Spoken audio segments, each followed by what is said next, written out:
পাতা উদ্ভিদের গুরুত্বপূর্ণ অঙ্গগুলোর মধ্যে একটি। পাতা উদ্ভিদের রান্নাঘর। পাতায় থাকা সবুজ রঞ্জক ক্লোরোফিল সূর্যালোকের উপস্থিতিতে শর্করা জাতীয় খাদ্য উৎপাদন করে। এই খাদ্যই উদ্ভিদের বৃদ্ধি, ফুল-ফল ধারণ এবং অন্যান্য শারীরিক বৃত্তীয় কাজ সম্পন্ন করে থাকে। এখন আসা যাক ধানের কথায়।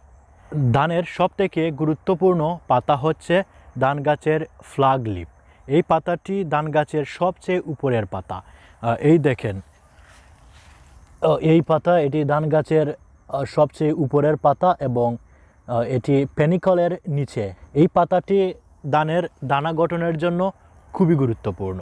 এক গবেষণায় দেখা গেছে সালোক সংশ্লেষণ প্রক্রিয়ায় এই ফ্ল্যাগ লিফে যে পরিমাণ খাদ্য উৎপাদন হয়, এর থেকে 50 থেকে 60% খাদ্য শীষে পাঠিয়ে দেয়।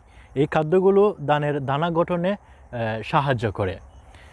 কোনো কারণে যদি এই লিফটি ক্ষতিগ্রস্ত হয় তাহলে ধানের ফলন অনেকাংশে কমে যায়। এই পাতাটি সুস্থ রাখতে হলে জমিতে অবশ্যই সুষম মাত্রায় সার প্রয়োগ করতে হবে। অতিরিক্ত ইউরিয়া সার প্রয়োগ করা যাবে না। বিএলবি বা অন্যান্য রোগ বা পোকার আক্রমণ হলে অতি সত্ত্বয় বালাইনাশক স্প্রে করতে হবে।